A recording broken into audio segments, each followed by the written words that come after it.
Good afternoon, everyone. Welcome, and thank you for joining us here today.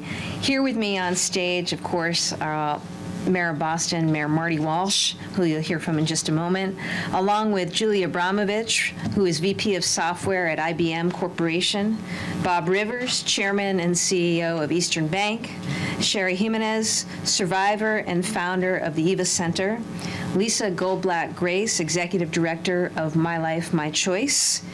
In addition, I want to thank my human trafficking team, especially Chief Beth Healey and Sindhu Katarishan, as well as our wonderful partners who have all worked so hard to make today possible. In particular, I want to thank members, leaders of various business organizations, including Jesse Mermel from the Alliance for Business Leadership, J.D. Cheslow from the Massachusetts Business Roundtable, and Jim Rooney from the Greater Boston Chamber of Commerce. We're here for one reason today, and that is to help end the exploitation of people in Massachusetts. My office has made addressing human trafficking a top priority. Over the last few years, we've charged over 40 people with sex trafficking. That's just since the time this human trafficking law was passed. We're going after real criminals here, pimps and traffickers who prey on the vulnerabilities of others and make money by exploiting them in the worst possible way. We've also partnered with victim service providers like My Life, My Choice and the Eva Center, who are here today, who help us understand the survivor experience and better support survivors on their path to recovery. But we know that this crime continues to happen here in Boston and all across the state, right here in our own communities, in big cities and in small towns. And increasingly, of course, it's happening online. These victims have not chosen this path for themselves. Many of them are dealing with serious addiction issues, histories of domestic violence, sexual and physical abuse, childhood trauma. They are being kept there and exploited by pimps and traffickers. Now, just to give you some context, there are many misperceptions about human trafficking. It is the fastest growing criminal enterprise in the world. Many of the victims are children. In fact, the average age of entry into the life of human trafficking in Boston is 14 years old. They come from all over rural, urban, suburban towns. It's something that could happen to anyone. Now, as you can see on the boards next to us, in particular, you look at sex trafficking and the business sector. Research shows that sex buyers often look to buy during business hours using company equipment, computers, using vehicles that come through the company, Wi-Fi services, hotels. 1 in 4 business travelers, admits to buying sex while traveling. In the Boston area, at this very hour, this is the peak time for online searching to purchase sex, right in the middle of the workday. And many sex buyers have said they buy illegal sex while traveling for business purposes. Every month, 20,000 ads for commercial sex are posted online in Boston. There are over 9,000 searches for commercial sex every day in our city. When you do this work, you know that behind every statistic is someone's daughter, sister, mother. It's a victim who has suffered so much heartache and is experiencing so many vulnerabilities, who was tricked and absorbed into this life. And I think what this is about today is the recognition that we need to do more. We need to continue with the investigations and the prosecutions, but we also need to do a better job of raising awareness of this problem. And we also need more tools to combat this criminal industry. That's why we're here today. Because behind human trafficking is the demand to buy sex, to purchase sex. This is an industry that is driven by the simple economics of supply and demand. This industry is an industry that Mayor Walsh and I have long been committed to ending. 2 years ago, we joined together to announce zero-tolerance policies for soliciting and buying sex for our offices, the City of Boston and the Attorney General's offices. But that wasn't enough. Together, we went out to form a new coalition, and we're calling that coalition Employers Against Sex Trafficking. It's a coalition that's organized around business community members who believe in social responsibility and have committed to adopting practices to combat sex trafficking. We just finished a meeting upstairs with many of our business leaders and members who are joining this effort, and we're extremely proud to be able to announce today that as a result of this work, 23 companies in this room have committed to adopting similar zero-tolerance policies for their workplaces. These are policies that are directed at sex buying and the demand. As a result, we'll be able to spread awareness and get the word out to tens of thousands of employees across Boston. As a result of today, from now on, these businesses will be at the forefront of our efforts to end this crime and to protect victims and survivors from further abuse. They realize that the business community has a powerful role to play and an opportunity to help in reducing the demand for illegal sex. I want to thank all of our business leaders who are here today for taking a stand on this issue. For far too long, our society has treated sex trafficking as a victimless crime. But today, coming together in Boston and across Massachusetts, employers and the business community are joining forces to help us change that narrative. Together, we're declaring that buying sex exploits women and children and that it has no place in the workplace. That's what this is really all about. And again, I want to thank the employers, the business leaders who've come together to learn about this issue, to understand it, and together to take steps to end it. Thank you. And at this time, I'd like to bring to the podium Mayor Marty Walsh, who has made this a top priority of his office as well. Thank you, General.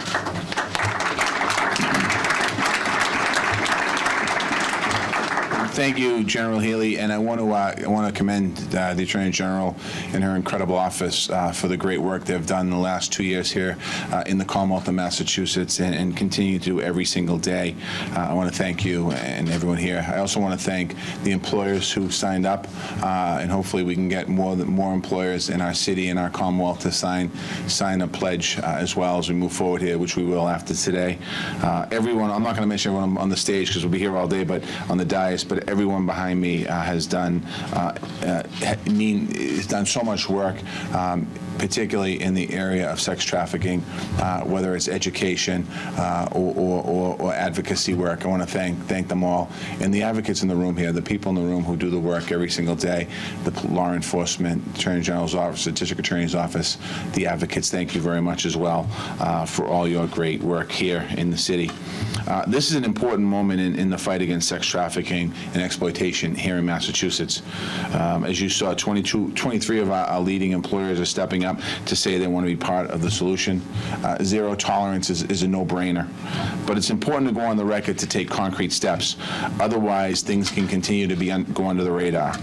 A couple of facts that are important to know. One, we are not talking about a victimless crime. We're talking about an illegal industry where the average victim gets trafficked into trade as young as 10 years old. The average, as the General said earlier, the age is 14, but we have seen young girls be trafficked as young as 10. That may appear to the buyer to make choices, but it's usually victimizes and traumatizes the person. So when a young person gets abused like that, they're traumatized. And they're clearly someone who needs help. Two, a huge portion of the demand comes from the workplace. It comes from people with social power, white-collar men. We had a meeting a few minutes ago upstairs, and I was talking about people stereotypes saying that women that are being trafficked, you see them on an avenue or you see them on a street, you see them in the neighborhoods, but there's an awful lot of trafficking going on in our companies in the city of Boston. They're not just happening at places like small little inns on the side of the road. They're happening in our downtown hotels. And we need to continue to fight and push back. We need to continue to help educate and let people know. Sometimes it's important for us to make sure that we continue to move down this road. It's an honor for me to stand here today. As the mayor of the city of Boston, it's something that it's important for us to do, to step up and help the people, help the victims that are victims of these crimes that are happening throughout our city, throughout our company. The compact, throughout our state, I should say. The compact that we're talking about is saying our organizations will not be party to this abuse in any way, shape, or form. That's the commitment that our businesses are making right now. These are not our values. Our values are to be part of the solution, to drive down the demand, to help survivors get out of the situation, and help them rebuild their lives. That's the policy we've adopted in the city of Boston. It's a policy I'm proud of, and it's a policy that we will never back away from. We all have a role to play, and that includes the media that's here today. We have a role to play in this. So when you go back to your news stations, your newsrooms, please express what you've seen. Not just write the story about what you're talking about today, but also talk about what's happening in the newsrooms to make sure that exploitation is not happening in your newsrooms. And I want to sincerely thank all the employers who have stepped forward to play their part today. And most importantly, I want to thank all the advocacy that's been going on in this issue long before I was the mayor, long before Maura Healey was the Attorney General. Some of the women on the stage were fighting this good fight. And we want you to know that we're with you today, and we're going to be with you every single step of the way. Thank you.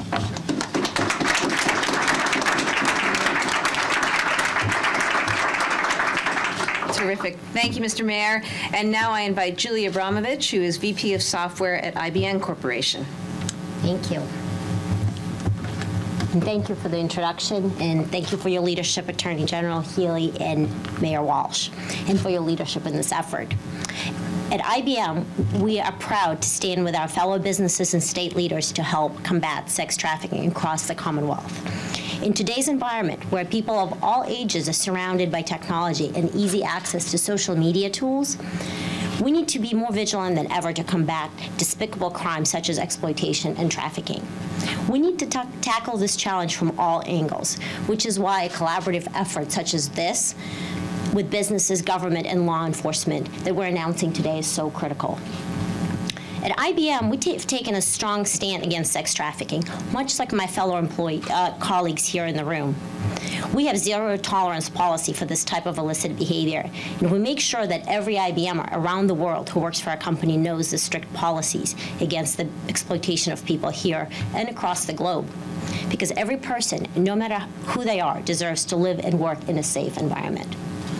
And it's not just within our own company that we've taken steps to fight sex trafficking and stop those who enable it.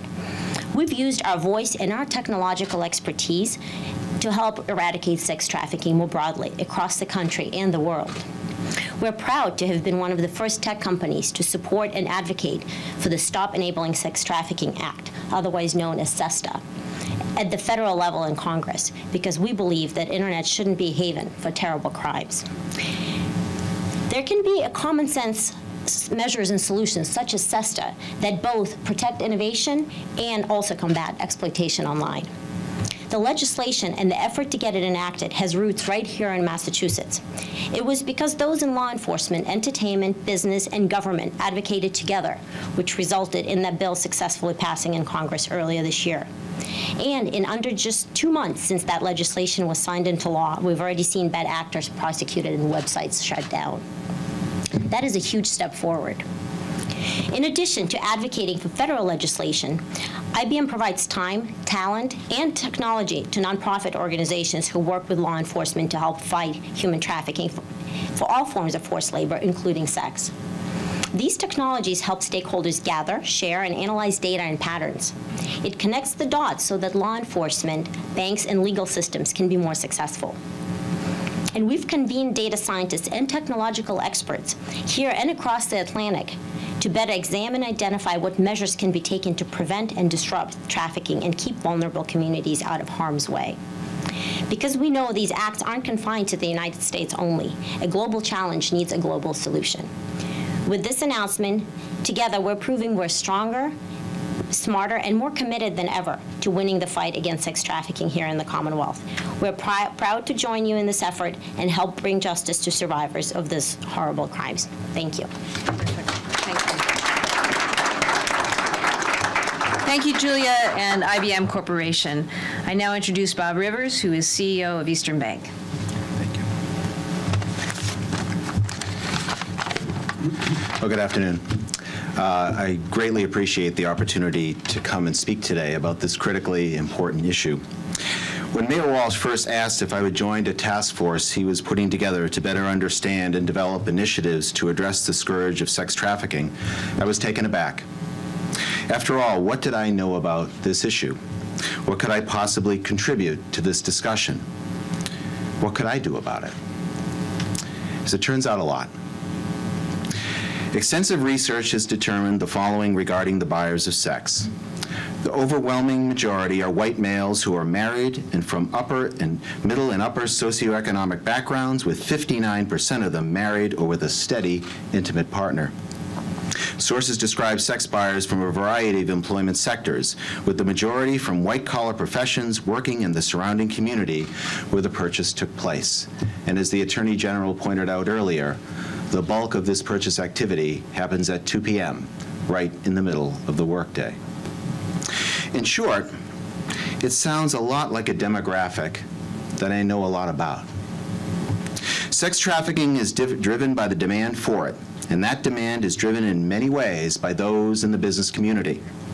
As a result, we as business leaders, as employers, have a particular responsibility to help address among the most heart-wrenching of criminal activity, one which preys upon the most vulnerable in our society and where the victims represent 90% of those arrested for it. I commend Attorney General Healey and Mayor Walsh for their leadership in addressing this. We must join together as business leaders, government officials, and educators to increase awareness, create safe places for victims to come forward for help, and implement zero-tolerance policies in our own companies. Recognizing that buyers are the catalyst for all sex trafficking, Eastern Bank has a zero-tolerance policy for employees who engage in sex buying or other aspects of the exploitation of vulnerable individuals in sex trafficking. We are also committed to continuing our work with our many nonprofit partners to help victims and end this horrific practice. Many others in the business community have made similar commitments, and now we need all others to join us. Once again, if you don't think this has anything to do with you, I would implore you to think again. Thank you.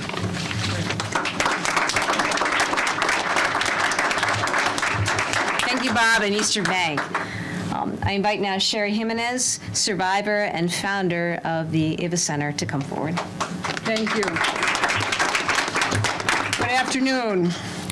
So today is a huge step towards changing norms, men's ideas and behavior as it relates to buying sex, and a step in ending a harmful practice. Sex trafficking and prostitution, they're both intertwined. You can't end trafficking without addressing prostitution, and it's all about the demand. So I'm excited today to be part of Boston's community of male allies who are also realizing that their liberation is tied up with the liberation of survivors like myself and all the women that have come through our programs in the past 12 years. And we would not have our safe home, a much-needed safe home for 9 women and their children, if it wasn't for the mayor, the Attorney General's office, law enforcement, all the partners and many partners in this room. It's something that we all have to address together. And business leaders, they have such an important part and an important role to play in the movement towards women and women's equality. The efforts to ending the demand, we have come a long way in recognizing that learned behaviors and attitudes about buying individuals can be changed. This is what is needed to shut this down. And just because something's been around forever isn't a basis for its continuance. As long as we normalize the idea that some vulnerable women and girls can be ordered online, commodified like a product, equality will never happen. It's a very powerful thing to have control of someone's body, to buy someone. It's unacceptable. Abolishing sexual exploitation is certainly an incredibly complex, difficult mission. We at the Eva Center are on a mission to end this practice, but we need all of you. But today, I really feel like this is a huge step. And for someone like me, who was involved in exploitation, it was many years ago when none of us talked about it, for me to stand here today is a huge accomplishment for all of us. Thank you.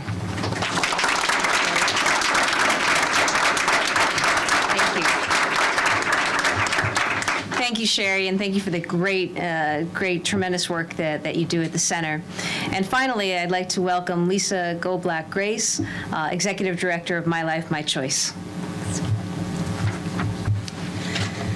Thank you, Attorney General Healey and Mayor Walsh, for giving me the opportunity to speak today. I'm thrilled to be part of this movement to end demand for exploited people here in the Commonwealth. As a nation, we decided a long time ago it was not okay to buy and sell people, and yet this continues to happen in our communities. At My Life, My Choice, we directly serve young people who've been commercially sexually exploited, who've been trafficked throughout eastern Massachusetts, so from Worcester to the east. So up north in Lowell and Lynn and Lawrence and Beverly and Salem, and we have kids out on the Cape and every community in between. And as the Attorney General said, the average age of the girls that we serve, the average age that they enter the sex industry is 14 years old, middle school age. And if they do not receive support and find a path to safety and stability, they become adults trapped within the commercial sex industry without viable alternatives. The girls we care for are preyed upon by adults who capitalize on their vulnerabilities. But pimping is not what keeps this multi-billion-dollar industry in business. It is the demand for commercial sex that allows this industry to thrive. These same girls are bought by men who believe that their predatory desires trump human decency. The Commonwealth of Massachusetts is better than this. Thank you to Attorney General Healey and Mayor Walsh for your continued leadership on this issue, and for these pioneering businesses who are saying, not on my watch. These businesses who are saying there is no such thing as someone else's child. These businesses who are saying it is never okay to purchase a human being regardless of age or circumstances. Never. So on behalf of the girls that we serve, thank you.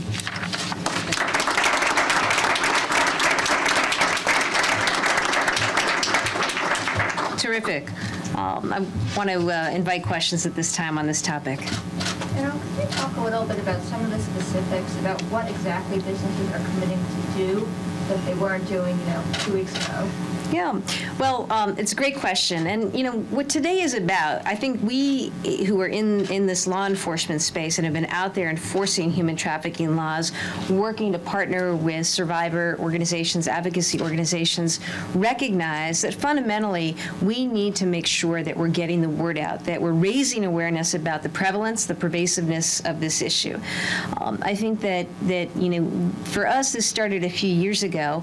I talked about it when I spoke at the Greater Boston Chamber of Commerce, I think my second year in office. And we've been talking more and more about it. The mayor's been talking with businesses about it. And what this is about is as follows. Last year, the mayor's office and our office adopted what we call a zero-tolerance policy. It's illegal to buy sex, but we wanted to make sure that our employees, the people who work in our offices, understood that we mean what we say, and that there will be accountability and efforts to enforce the law. And our view was that it shouldn't just end with us. Let that be the start, and let's invite employers around the state, beginning here in Boston, to make that same commitment. And so what you'll see, we have 23 companies so far representing tens of thousands of employees here across Massachusetts, some across the world, who are adopting their own policies and implementing their own policies to raise awareness in the first instance, but to also make clear that this is not tolerated in any workplace. Just to follow up, by implication, are you saying that many other businesses around the Commonwealth, if they find out that an employee is buying sex on company time, fire that employee? Well, I would hope that all businesses would take whatever steps necessary to address not only matters internally, but to refer any alleged crimes to the appropriate law enforcement. That may mean our office, it may mean a local district attorney's office. So that we would hope would continue, should continue. But I think what you're seeing now, Shira, in this is a stepped-up effort. This is really a landmark partnership, and I give great credit to folks like Jim Rooney and J.D. Chesloff and Jesse Mermel, Bob Rivers, Julia Abramovich, and other business leaders who stepped forward to say, you know what, we want to do our part too. We want to amplify the message, we want to get the message out, and this is how we're going to do it. We're going to begin by adopting zero-tolerance policies, spreading that word, making that clear to all employees, raising awareness of the issue. Part of what troubles me is that people don't understand, again, how pervasive this is, how this could happen to anyone's kid next door in any community, rural, urban, suburban here in Massachusetts. So I think it is a terrific step, a terrific signal, because at the end of the day, you know, the research bears out that people on work time, the vast majority of sex that is bought day in and day out in this state is happening right now during the work time. And that means people are using work equipment, work computer terminals, sometimes work vehicles to get to places, sometimes they're on business. So this is about addressing it at the spigot and making sure that we're doing all we can, pulling out all the stops in partnership, business and law enforcement, to get this message out that this is about exploitation of people and we're not going to tolerate it. Attorney General Healey, Mayor Walsh, police and sheriff in particular. A few months ago rather, you've seen major news was made, Backpage.com shutting down, but it's been replaced by a Canadian firm called Bedroom.com. You see Rough Maps, for example, which there was the possibility of shutting it down. It continues unabated, still attracting customers, including some of the people you're referring to right now. The question is this. It seems like almost like whack-a-mole, and no doubt it seems that way to you at times as well. I'm just wondering what is truly effective in confronting human trafficking, sex trafficking. It seems almost episodic in terms of solutions. Something closes, something else opens up, particularly in the context of the internet. What is effective, and how effective might this particular strategy be? Well, I think, Philip, you make an excellent point, and that's exactly why we're attacking the demand side of this, the buy side of this. You know, the internet has made possible really a proliferation of human trafficking, and also made it possible in different forms. It used to be down on the avenue. It used to be located in the combat zone. It used to be more localized. What we see today is trafficking that is occurring online. The ability of adults to lure young children, to lure young people into this life is something that you've written about, that others have covered extensively. So I think, you know, we need to do everything we can to investigate, to enforce the law, to bring these cases. And I know that my team of lawyers and prosecutors and victim witness advocates and state troopers are going to continue to do just that. But I think what we realize is that really to break the back on this industry, which is the fastest growing criminal enterprise in the world today, we need to break demand. And that means getting the word out to buyers that at the end of that purchase, at the end of that transaction, is somebody's sister, daughter, mother. And, you know, you would hope that that recognition will change the framing around some of this and reduce and end sex trafficking. That's what this is about. Human, you know, you mentioned the back page. That's a significant development. That back page was shut down, but you're also absolutely right that, you know, when these sites are shut down, others will pop up, and others are out there, and our office is actively monitoring those, and we will continue to investigate and hold those accountable who engage in criminal acts here in this state.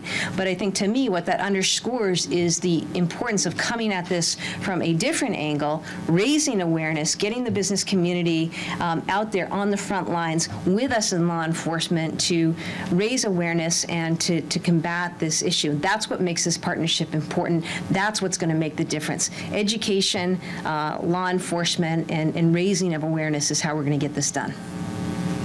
Question? Yeah. Okay. A question for either Bob or Julia. It's easy to put in the line in policy that every new employee signs when they start, say, zero tolerance for human trafficking. Are you guys doing anything else to step up monitoring of employees that may be doing this on company time? That's obviously the next. That's obviously the next step, right? Because you're right. When you put it in a policy, there'll be adherence only at some level. Although certainly talking about that policy will raise awareness of the issue, which is the first step, as the Attorney General mentioned. We're looking to do. But the next thing is, it's funny. I was thinking about this for our next town hall meeting tomorrow afternoon with all of our employees, and talking about this particular gathering, and talking about the fact that we have this policy, and reminding them, but also letting them know that we do have the capabilities to monitor their computer activity, and we will. And I think that's really the message to the business community. The capabilities do exist to monitor your activity with respect to these sites. You will get caught. And I think ultimately that threat and delivering on that threat will be a very, very strong deterrent to demand. As Bob mentioned, awareness is the first step. We are extremely diligent in enforcing our zero tolerance policy, but more broadly in helping our partners and other nonprofits tackle this issue. As IBM, we are a leader in cognitive technology, so providing our technological and analytical expertise to help others as well as ourselves enforce and monitor our policies is certainly a capability we'll bring to bear. Let me just want to add a couple things here on a couple of questions. Number one, most employers don't understand that what the issue in the backyard is, and I think by having this board explain to people what it means will open people's eyes. Number two, employees soliciting sex on company time. People don't understand that either, and I think that there's a way for employers to kind of put out notification in hotels as well. Quite honestly, renting rooms, putting people on notice, and we've been trying to do that now for the last 3 years here in the city, and really focus on, as the general said, the demand. We also have a human trafficking division in the Boston Police Department, and we're having more and more police departments creating human trafficking divisions. So what's going to happen is more enforcement out there as well. So you can't. I guess we can't worry today about other websites popping up, but we're going to continue to work on bringing the demand down. If we continue to pull that demand down, that's where we'll see some real impacts. And obviously, with social media and with the computer, it makes it a lot more difficult to be able to monitor and really and stop everything from coming up. But we're going to continue to work on the demand. And this next step is, when I was first elected in 1997, what the police would do a sting. They'd arrest the so-called prostitutes on the avenue. That's give the Johns a slap on the hand. They'd impound their car. Some people would call their homes and tell them that their car's impounded. And the victim in this case was the criminal. And for years we were prosecuting the criminal when the criminal actually is the victim. What we're doing here today is we're changing the dynamic around. We're working to change the dynamic around that the criminal of the past is no longer the criminal is the past, and the real criminal is the person buying the soliciting the sex. That's what we're trying to do here today, and we're going to continue to do everything we can in our power, whether it's the Attorney General, us working together, and working quite honestly with other elected officials and other business leaders and nonprofit leaders and other industries to really put a spotlight on this so they fully understand. And I also think, bless you, I also think that men have an obligation here on the way that they talk about prostitution, the way they talk about sex trafficking, and we as men have to stand up too. And I'm not saying it's a men-only industry, because certainly boys and men are solicitors, trafficked as well. But we have an obligation to step up and take the lead in a lot of this. When we hear things in workplaces, to stand up and do the right thing. Okay. Thank you. Thanks for coming. Thank you.